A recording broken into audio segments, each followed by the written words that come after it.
एखाद्या वेळेस आपण चित्रपट पाहायला जातो आणि सुरुवातीपासूनच आपल्याला वाटतं की यामध्ये गुन्हेगार कोण असेल। एखादी घटना घडून जाते आणि चित्रपटाच्या शेवटच्या क्षणापर्यंत आपल्याला हा गुन्हेगार असेल, तो गुन्हेगार असेल अशा प्रकारचे तर्क आपण चित्रपट संपेपर्यंत लावत असतो। आणि जेव्हा गुन्हेगार सापडला जातो तेव्हा त्या व्यक्तीचा आपण तर्कही लावलेला नसतो, तोच व्यक्ती यामध्ये खरा गुन्हेगार निघतो। पण मित्रांनो, आजची घटना ही चित्रपटाला लाजवेल अशी प्रकारची घडलेली आहे। तर प्रत्यक्षात घडलेली घटना काय होती, यामध्ये चित्रपटाप्रमाणेच सर्व काही घडलेलं आहे, कोणाला विश्वासही बसणार नाही। सकाळची वेळ झालेली होती। मटन मार्केटमधील एका फेरीवाल्याला आपल्या ठेल्यावर एक काळसर प्लॅस्टिकची बॅग आढळून आली आणि बॅगमध्ये काय होतं हे पाहण्यासाठी त्याने बॅग उघडली आणि ती बॅग उघडल्यानंतर घशाला कोरडच पडली, कारण त्या बॅगमध्ये होता एक मानवी शरीराचा फक्त शरीराचा मधला भाग होता। डोकं नव्हतं, हात नाही, पाय नाही, दोन्ही गायब होते। मुंबई पोलीस घटनास्थळी दाखल झाले, पण तपासाचे सगळे धागेदोरे कापले गेले होते। मृतदेहाची ओळख पटवणं अशक्य होतं। मात्र DNA चाचण्या झाल्या, बेपत्ता लोकांचे रेकॉर्ड्स देखील तपासण्यात आले। पोलिसांच्या हाती मात्र काहीच लागलं नाही। त्यानंतर हळूहळू या प्रकरणाची फाईल धुळकात पडत गेली। मात्र गुन्हेगार किती शातीर असला तरी त्याने केलेला गुन्हा कधी ना कधी उघड पडतच असतो। या घटनेमध्ये पत्नीनं पतीच्या बाबतीत जे काही कांड केलं होतं त्याचा तब्बल 30 वर्षानंतर उलगडा झालाय।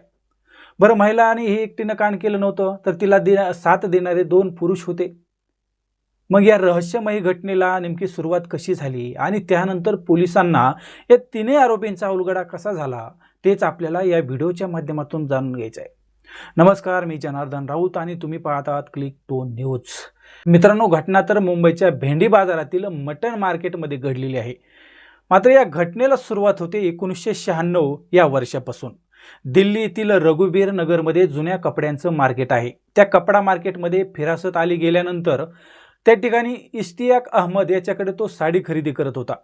फिरासत आणि इश्तियाक या दोघांमध्ये व्यवसायावरून त्या ठिकाणी भांडण झालं आणि त्या ठिकाणी वाद झाल्यानंतर काही वेळ वातावरण तणावात गेलं आणि इतर व्यापाऱ्यांनी मध्यस्थी करून दोघांची समजूत काढली आणि प्रकरण मिटवण्यात आलं। मात्र फिरासत याच्या डोक्यात इश्तियाक याच्याविषयी जो राग निर्माण झालेला होता, जो काही वाद निर्माण झालेला होता, तो सायंकाळपर्यंत फिरासत याच्या डोक्यात घुमत होता। त्याने भावाला म्हणजे शहानवाज ह्याला भांडणाची माहिती दिली आणि त्यानंतर रात्री शहानवाज फिरासत आणि त्याच्या जे साथीदार होते त्यांना बरोबर घेऊन काही जणांनी इश्तियाक याची रूम गाठली आणि त्या ठिकाणी गेल्यानंतर इश्तियाक याला मारहाण करायला सुरुवात केली। आता मारहाण एवढी जबरदस्त केली की इश्तियाक याला रुग्णालयात घेऊन जात असताना त्याचा वाटेतच मृत्यू झाला। त्यामुळे शहानवाज असेल आणि फिरासत यांच्या विरुद्ध गुन्हा दाखल करण्यात आला।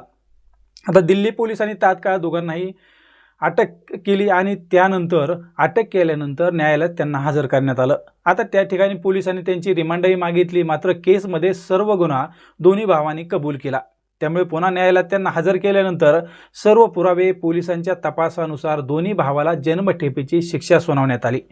आता दोन्ही भावांना जन्मठेपेची शिक्षा सुनावण्यात आल्यानंतर सन 2000 मध्ये या दोन्ही भावांनी जामीन मिळावा म्हणून अपील केलं। त्यानंतर कोर्टाने त्यांची जेलमधील वर्तणूक पाहिली आणि त्यांना 2000 मध्ये जामीन मंजूर केला। काही दिवसांचा दोन्ही भावांना जामीन मिळाल्यानंतर दोघेही भाऊ जेलच्या बाहेर आले, मात्र त्यानंतर त्यांनी दिल्ली सोडली। न्यायालयाने त्यांना दिलेल्या जामीनची तारीख निघून गेली होती, तरी दोन्ही भाऊ पुन्हा जेलमध्ये हजर झाले नाही।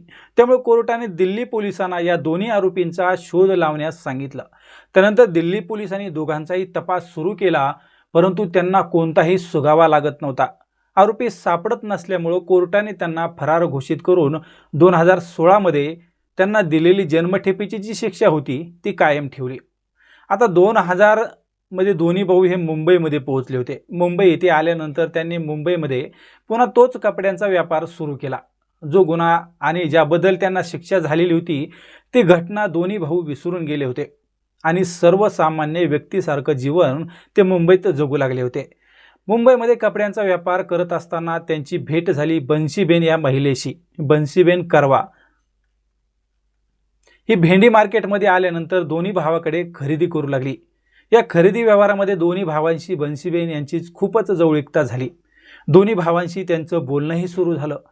जेव्हा बन्सीबेन या दोन्ही भावाकडे येऊ लागल्या त्या काही वेळी आनंदी तर काही वेळी खूप दुःखी दिसून येऊ लागल्या। त्यामुळे दोन्ही भावांनी त्यांना परेशानीचं कारण विचारलं, तेव्हा त्यांनी पती ज्या पद्धतीने त्यांच्याशी वागत आहे त्यामुळे त्या परेशान झाले असल्याचं सांगितलं। आता बन्सीबेन यांनी काही दिवस हा त्रास सहन केला, पतीबरोबर सुखाचा संसार होता. मात्र जेव्हा पती रात्री यायचा त्यावेळी बन्शीबेन हैराण व्हायच्या, कारण त्यांच्याबरोबर पती किशन करवा अतिशय भयंकर स्वरूपाची वागणूक देऊन दारू पिऊन यायचा आणि अनैसर्गिक पद्धतीने वर्तन करायचा. त्यामुळे पती घरी आला की बन्शीबेन यांच्या तळपायाची आग मस्तकाला जायची. गेल्या काही दिवसापासून त्यांनी हा त्रास सहन केला, पण जेव्हा तिने हाच विषय शहानवाज आणि फिरासत यांना सांगितला त्यावेळी त्यांनी यातून आम्ही तुम्हाला तर मार्ग काढून देऊ शकतो, मात्र त्यासाठी तुम्हाला पैसे द्यावे लागतील. तेव्हा बन्शीबेन यांनी होकार दिला आणि दोन्ही भाऊ आपली त्रासातून सुटका करतील या विचाराने दोन्ही भावाला 2006 मध्ये जवळपास 2 लाख रुपये दिले. दोन्ही भावाला मिळाल्यानंतर 14 मे 2006 रोजी मुंबईच्या भेंडी बाजारातील मटन मार्केटमध्ये काळ्या रंगाच्या पिशवीत एका व्यक्तीचा मृतदेह सापडला. पण त्या मृतदेहाला ना डोके होते ना हात पाय होते. ज्या फेरीवाल्याच्या ठेल्यावर ही पिशवी सापडली होती ती पाहून पोलीस देखील हैराण झाले. तपास लावायचा कसा, कारण सदरील व्यक्तीच्या शरीराचे सर्व पार्ट गायब झालेले होते.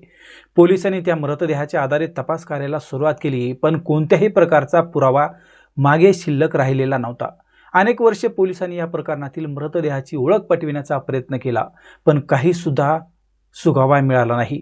त्यानंतर पोलिसांनी ही फाईल बंद करून ठेवली. मात्र खबऱ्यामार्फत पोलिसांचं सर्च ऑपरेशन सुरूच होतं आणि 4 वर्षानंतर या प्रकरणातील खबऱ्यामार्फत एक फोन मुंबई पोलिसांना आला आणि त्याने सांगितलं की जो मृतदेह सापडला होता तो मृतदेह किशन करवा यांचा आहे.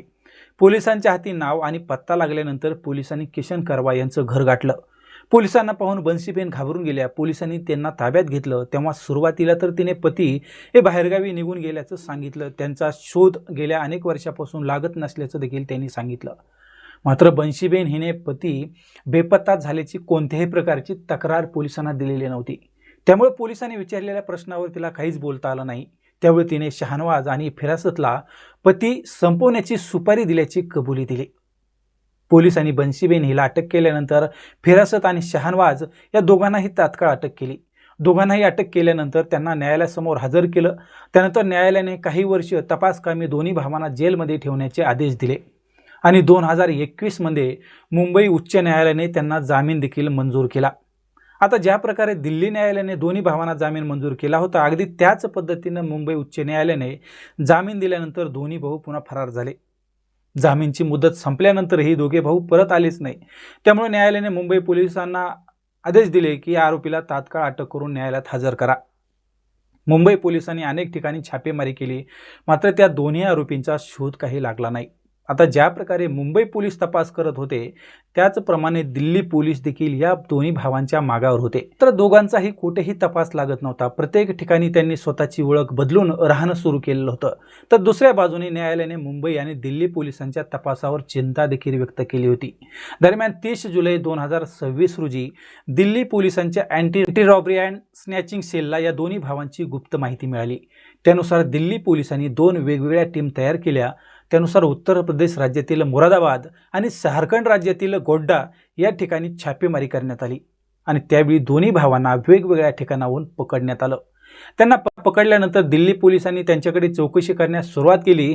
तेव्हा त्यांनी किशन करवा या व्यक्तीचाही पत्नीकडून सुपारी घेऊन खून केल्याची कबुली दिली.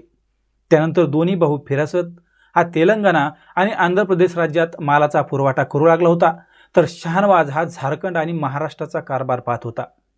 दिल्ली पोलिसांनी मुंबई पोलिसांशी संपर्क करून दोन्ही भावाला अटक केल्याची माहिती दिली. सध्या हे दोन्ही भाऊ तिहारच्या तुरुंगात पाठवण्यात आले आहेत. मित्रांनो, या घटनेचा आपण जर बारकाईने विचार केला तर आरोपी किती शातीर असला तरी तो पोलिसांच्या तावडीतून सुटू शकत नाही. तुम्ही गुन्हा कोणत्याही वर्षी करा, पण पोलिसांच्या स्कॅनिंगमध्ये तुम्ही सापडला तर जगाच्या कुठल्याही कानाकोपऱ्यात गेला तरी तुम्हाला शिक्षा झाल्याशिवाय राहत नाही. यामध्ये बन्शीबेन हिने ज्या पद्धतीने पतीला संपवलं त्यामुळे तिला देखील यामध्ये शिक्षा भोगावी लागली. मित्रांनो, तुम्हाला या घटनेविषयी काय वाटतं? हे दोन्ही भाऊ किती दिवस मध्ये राहतील? तुमची प्रतिक्रिया नक्की व्यक्त करा. तर पुन्हा भेटूया. तोपर्यंत धन्यवाद.